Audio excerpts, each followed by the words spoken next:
Hit subscribe so you do not miss the next set of stories. Story 1. I transferred into a private school on a scholarship halfway through sophomore year, and on my first day, a guy sat next to me in homeroom and asked what marina my family used. I told him we did not own a boat. He laughed like I was joking and asked again, slower this time, like I just misunderstood the word marina. When I said we had never even been on a boat, he tilted his head and asked how we spent summers if we could not leave the city. I explained that my mum worked double shifts and my dad picked up construction jobs, so most summers I stayed home and watched my younger siblings. He said that sounded illegal and asked if child services ever got involved. I pointed out that millions of people live that way. He replied that he could not imagine not having a house manager handle scheduling because his parents were never around to deal with that stuff. By the end of the period, he had decided my life was a documentary he wanted to watch. Story 2. I was in world history when a girl burst into tears in the middle of class because her dad bought her a silver Porsche instead of the matte grey one she wanted. She stood up shaking and said she could not believe he would embarrass her like this in front of everyone. The teacher asked if she needed to go to the nurse, and she replied that it was emotional, not medical. She kept pacing in the back of the room saying nobody ever listened to her and that this was exactly why her therapist said her family was toxic. Someone quietly asked if she could trade it in, and she snapped that it was not about the car, it was about respect. When the bell rang, she stormed out while still crying into her phone about leather interior options. At lunch, she had posted a story captioned "Surviving Trauma," and I was sitting there trying to decide whether I could afford fries that day. Story 3. I was in the computer lab when a kid slammed his laptop shut and said the school internet was completely useless. He explained that he could not get a signal in his dad's yacht while it was docked that night, and he had a deadline. The teacher told him the Wi-Fi was for inside the building, not the parking lot. He looked genuinely confused and asked why anyone would expect him to do homework indoors when the boat was nicer. When the teacher suggested he go home, he said the yacht was his home this week because their beach house was being renovated. Nobody laughed because we all thought he was joking, but he was already typing an email to complain. Story 4. I was in gym when a boy flew a brand new drone up to the ceiling and crashed it into a beam because he was trying to record a trick shot. He picked up the broken pieces, shrugged, and said it was fine because that one was just his backup anyway. Then he walked over to the coach and asked if the school insurance covered personal equipment damaged during school hours. The coach told him no. The kid stared at him for a few seconds and asked if he was sure, because his dad usually just sends a bill when stuff like this happens. Story 5. I was in biology when a girl raised her hand and asked the teacher what groceries were. Everyone waited for the punchline that never came. She explained that her family only ordered food or went out to eat, and she had never been inside a grocery store before. She wanted to know if you just grabbed whatever you wanted off the shelves and hoped it worked out. The teacher tried to explain budgets and planning. The girl nodded slowly and said that sounded stressful and hoped she never had to try it. Story 6. I was waiting in the lunch line when a boy sighed dramatically and said the cafeteria water tasted like chemicals. He asked if anyone had imported sparkling water because normal water made him feel poor. Nobody did. He said he would rather be dehydrated than drink something that reminded him of public transportation. Story 7. I was in art class when a kid told the teacher he could not finish the project because his parents had grounded him from his driver for the weekend. The teacher asked why that mattered for homework. He said without his driver, he could not get to the specialty art store across town that sold the right kind of paper. When she pointed at the supply closet and said we had everything we needed, he replied that those were for emergencies, not people like him. He packed up his bag, said he would turn it in next week when his driver was back, and walked out like the rules were optional for his bloodline. Story 8. I was in economics class when a kid raised his hand and asked why people even bothered renting apartments instead of just buying houses. The teacher tried to explain wages, down payments, and how long it takes most people to save. He cut her off and said that sounded made up because everyone he knew just asked their parents to get them one. She asked him what he thought happened if someone's parents could not afford it.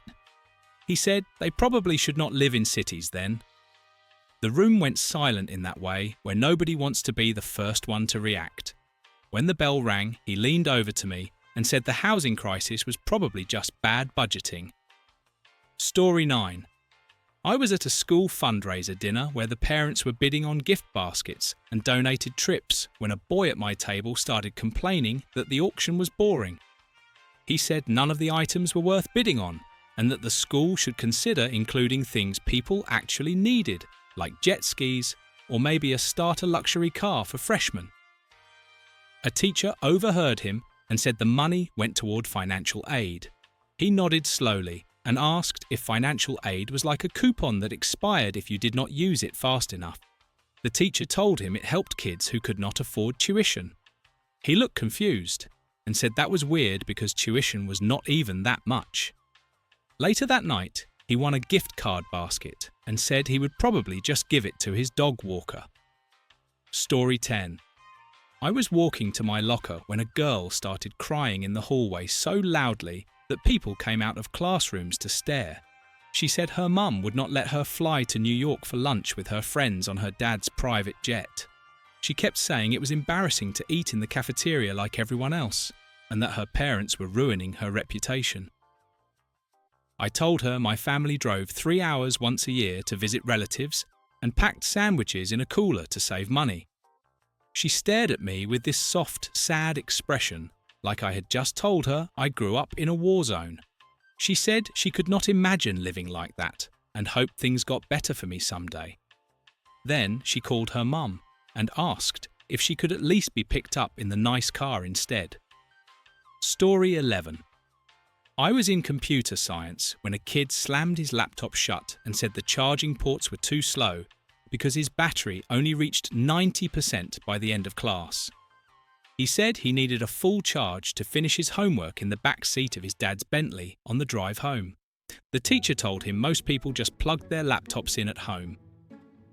He laughed and said that was cute, like it was a quirky lifestyle choice, instead of how the rest of the world functioned. He ended by asking if the school planned to upgrade to something more efficient because this was wasting his time. Story 12. I was in the hallway when a girl told her friend she might have to start bringing lunch because the cafeteria stopped carrying her favourite imported yogurt. She said it was the first real sign that the school was lowering its standards. Her friend nodded seriously and said that was how private education began to fail. I told them the cafeteria near my old public school once ran out of forks for a month and everyone survived. They both looked at me like I was telling ghost stories. Story 13. I was in study hall when a boy stood up and asked the room if anyone else's housekeeper had quit that week. He said his parents were panicking because nobody knew how to load the dishwasher properly anymore. I told him we did not even own a dishwasher. He blinked a few times and said he did not think that was legal. Then he asked if we at least had someone come in to fold laundry. When I said no, he leaned back in his chair and said he had never met anyone who lived like that in real life. Story 14. I was waiting for the bus to a field trip when a girl started panicking because the bus was not a charter coach. She said she could not sit in a normal bus seat for 2 hours because her back would be ruined. The teacher told her the bus was perfectly fine. She asked if there was a way to upgrade, and when the teacher said no, she called her mum in tears, saying the school was forcing her into unsafe transportation. She spent the entire ride standing in the aisle because she said the seats felt contaminated. When we arrived, she announced she needed a massage and asked if anyone knew a spa nearby. Story 15. I was in physics when a kid said he might fail the test because his private tutor was on vacation in Monaco and had not emailed him the study guide. The teacher told him to read the textbook. He looked at her like she had suggested he build the rocket himself. He said he had never studied from a book before, because that was what tutors were for. When the class started working quietly, he raised his hand and asked if there was an emergency number for academic support because he was feeling very unsupported right now. Story 16. I was in Spanish class when a kid raised his hand and asked how people ordered food in countries that did not have DoorDash. The teacher thought he meant learning restaurant phrases and started explaining how to ask for a menu. He stopped her and said no, like, how do you get it delivered to your house if the app does not exist there? She tried to explain markets and cooking. He looked honestly distressed and said that sounded like the Dark Ages. Story 17. I was in the locker room when a boy complained that the school should really invest in a spa because athletes needed proper recovery. He said ice baths were not enough and that cold plunges, saunas, and massage chairs were the standard now. Someone asked if he meant the showers. He sighed and said no, like an actual spa, because how were we supposed to perform at a high level without one? Story 18. I was in English when a girl asked the teacher if people actually paid for college themselves, or if that was just something adults said to scare kids. The teacher said most people did pay for it. The girl laughed and said that sounded like a myth from old movies. Story 19. I was in the library when a boy leaned across the table and asked me what it was like growing up without a house manager. I thought he meant like a property manager or something, so I said we never had one. He nodded slowly and said he could not imagine having to remember your own schedule. He said his family had a woman who coordinated drivers, tutors, and travel, and without her, everything would fall apart. I told him my mum just wrote stuff on a calendar stuck to the fridge. He said that was kind of brave, and then asked if it was hard being so independent at such a young age. Story 20. I was in chemistry when a girl complained that the tap water was unsafe. She said her parents filtered their water 3 times and only drank from glass bottles, so the idea of using a school fountain felt like a health risk. The teacher said the water was tested regularly. The girl said she would just dehydrate until she got home because she did not want to put something poor into her body. Story 21. I was sitting in the cafeteria when a kid stared at his tray and said the school had gone downhill because the pizza was square now instead of round. He said presentation mattered and that it was embarrassing to post pictures of food that looked like it came from a public school. He asked if anyone knew a good place to order lunch instead. I told him the pizza was free. He said nothing in life was free, and then threw the tray away untouched. Story 22. I was in home economics when we had to do a pretend grocery budget. The teacher gave us fake money and asked us to plan meals for a week. A boy at my table said the assignment was unrealistic because nobody shopped with limits. He said his mum just bought whatever she wanted and checked out later. When the teacher tried to explain the point of budgeting, he shook his head and said the problem with poor people was they overthought things. The room went silent and the teacher changed the subject without finishing the lesson. Story 23. I was leaving school when a girl complained loudly on the phone that her family assistant was sick and her parents made her carry her own backpack. She said it was humiliating to haul things around like that and that her shoulders hurt. I told her I had carried my backpack every day since kindergarten. She paused, looked at me, and said that must have built character, then went back to talking about how exhausted she was from doing everything herself for once. Story 24. I was in physics when a boy said he might fail the test because his tutor was on vacation in Europe and had not emailed him the answers yet. The teacher told him to study from the textbook. He said he had never opened it because that was not how his family did education. When she said the test was still happening, he asked if there was an emergency number for academic support because he felt abandoned. Story 25. I was waiting for the bus to a field trip when a girl started panicking because the bus was not a luxury coach. She said she could not sit in a normal seat for 2 hours and asked if anyone could arrange something more comfortable. The teacher said no. She called her mum and said the school was putting her health at risk. She ended up standing in the aisle the entire ride because she said the seats were contaminated. Story 26. I was in the hallway when a boy bragged that he had never ridden a city bus in his life. He said his parents warned him they were unsafe and full of weird people. I told him I rode one every day. He apologized in the same tone people use when someone tells them they are sick. Story 27. I was in class when a kid said he had never been inside a grocery store. He said his family only ordered food, and it just appeared at their house.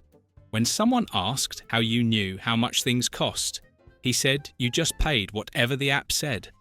He looked honestly confused when the teacher tried to explain sales and budgets like she was describing a hobby instead of real life. Story 28. I was in government class when a boy raised his hand and asked why people complained about taxes when you could just ask your accountant to fix it. The teacher tried to explain how taxes actually worked, but he kept interrupting and saying his dad never worried about that stuff because it was handled. When she said not everyone had a personal accountant, he blinked and asked how they even survived adulthood. Story 29. I was sitting in the hallway when a girl started crying because her parents told her she needed to get a part-time job over the summer. She said it was cruel to make her waste time earning money when she should be networking. Someone asked where she might work. She said she had no idea because her parents refused to hire someone to do the job for her. Story 30. I was in science lab when a kid complained that the class microscopes were outdated because they did not connect to his phone. He said his dad had ones at home that synced to their family cloud so everyone could review slides together. When the teacher said these were standard microscopes, he asked why the school insisted on living in the past. Story 31. I was in the cafeteria when a boy said he was starving because the cafeteria only had one vegan option that day. He said his private chef usually rotated menus so he never got bored. Someone asked if he could just eat a sandwich. He replied that his body was not designed for that kind of food. Story 32. I was walking to class when a girl complained that her parents made her take the family car instead of the driver because he had the day off. She said it was unfair that she had to deal with traffic like a normal person. When I said most of us rode buses or walked, she looked genuinely shocked and said that must build a lot of resentment. Story 33. I was in math when a boy said he might fail because the school did not offer the same private testing room he had at home. He said it was impossible to focus around other students. The teacher told him that was how school worked. He sighed and said the school really needed to modernise. Story 34. I was in the hallway when a girl told me she might need therapy because her parents made her pack her own suitcase for their vacation. She said she did not even know where her socks were kept. I told her my family used plastic bags when suitcases broke. She stared at me like I had grown up on the moon. Story 35. I was at a school assembly when a boy complained loudly that the chairs were uncomfortable and asked if the school could install memory foam seating. He said it was hard to feel inspired in furniture meant for regular people. The principal paused the speech just long enough to ask him to save his suggestions for student council. Story 36. I was in computer lab when a kid asked the teacher how people without home theatres watched movies. He said his family had a dedicated room with surround sound and blackout curtains, and that watching things on a laptop felt disrespectful to the filmmakers. The teacher said people adapted. He nodded sadly and said he hoped they found peace. Story 37. I was leaving school when a girl complained on the phone that her parents were making her carry her own backpack because the family assistant was sick. She said it was humiliating to haul her life around like that and that her shoulders were in actual pain.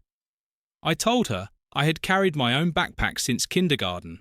She paused, then said that must have built character, and went right back to talking about how exhausted she was. Hit subscribe so you do not miss the next set of stories.